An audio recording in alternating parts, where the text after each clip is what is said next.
Dr. Suarez Winter will now speak to us about the nutrition content of our dish that we just created. Absolutely. So as you can see, this has been a plant-based dish. It's mostly vegan, no animal products in there. So we started out with our base of veggie pasta, which again, it's egg-free, so it's plant-based. We also have an array of fresh fruits and fresh vegetables yeah. And lots of herbs and spices that are also fresh.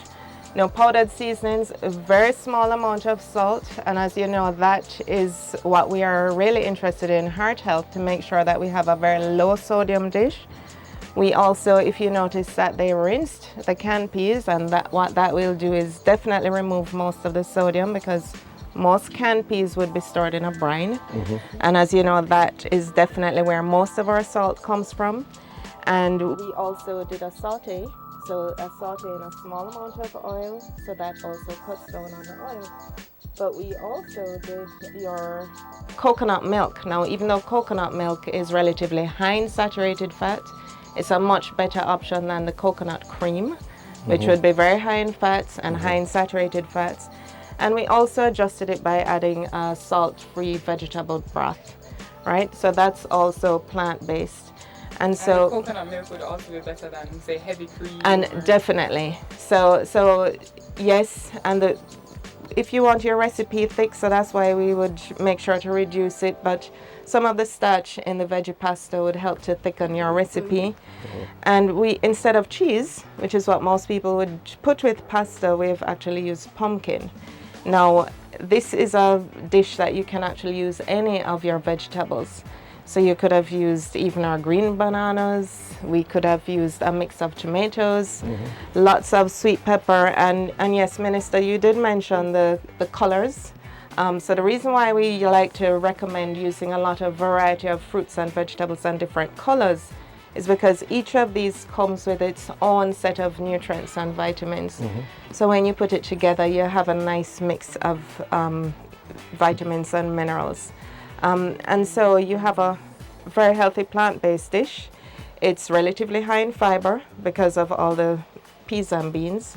The peas and beans are also a good source of protein. Yeah. And in this recipe, we have actually used gungo peas or pigeon peas, which is one of the higher protein sources of peas and beans. But you could essentially use your favorite peas or beans that you wanted.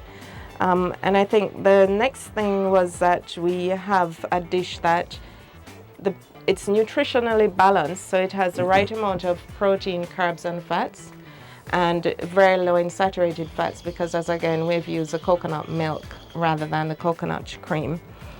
All right, and yes, the calories work out to about 350 calories per serving, so that's equivalent to maybe a small meal.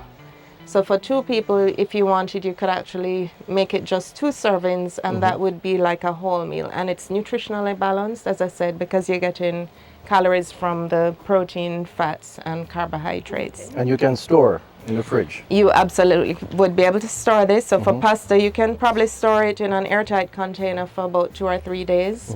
And because you're not using any animal products, then it will be also healthy. And if you notice, we've topped it off with our favorite at Heart Foundation, which is our infused water. Mine is almost finished. Yes, and the best thing about this, apart from it being low sugar and low calorie, is you can actually freeze the vegetable, freeze the fruits, or anything that you want. So it can be your flavor choice that you want. But you'd freeze these, so it actually acts as an ice cube.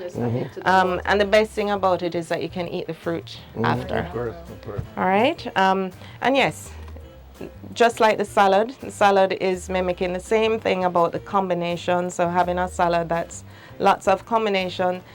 This salad here is probably just maybe about 30 or 40 calories, right?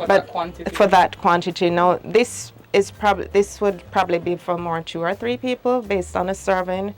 But the reality is that you get very few calories, and it helps to fill you up. I was about to say, I've always heard that you have your vegetables first, because it reduces the need to probably consume more. Is that accurate? You don't have to have it first. Right. I mean, culturally, there are some countries that do have vegetables first, but if right. you have it with the meal, because the reality is you spend maybe, it forces you to chew a little longer. Right. So it And if you take satisfies longer the- to eat, then your stomach gets full, Right. and it sends that signal to the brain to say, I'm no longer Other than hungry. everything else, yeah. Okay. Right, but having that combination and yes, the benefits of fiber is the amount of fiber that you get. And the reason why it's important because some restaurants you go, the first thing they give you is a bread and butter.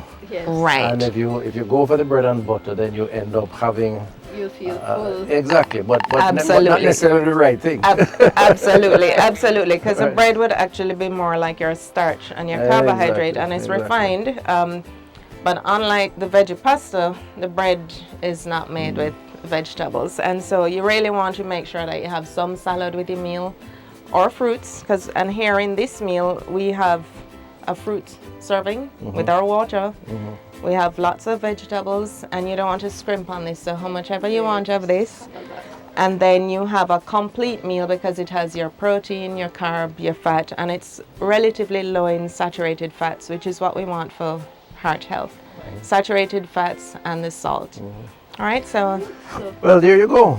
Thank you very much, Wonderful. Doc. We're very, very happy for the information and hope that those listening online or otherwise will take note because it's about the heart, right? it's all about the heart. Yeah. All right, so thank you guys for coming into my kitchen today, and you did a very good job cooking. So we have a really delicious, heart-friendly meal here, low sodium, lots of flavor, and thank you for all the nutritional information, Doc. It was really good. And for everyone at home, just remember, cook heart-friendly dishes. We need our heart. That's one thing we cannot live without. So just keep cooking with flavors, fresh, healthy. All right, thank you guys. Thank you very Thank much. you. Thank you for having us. Really appreciate it.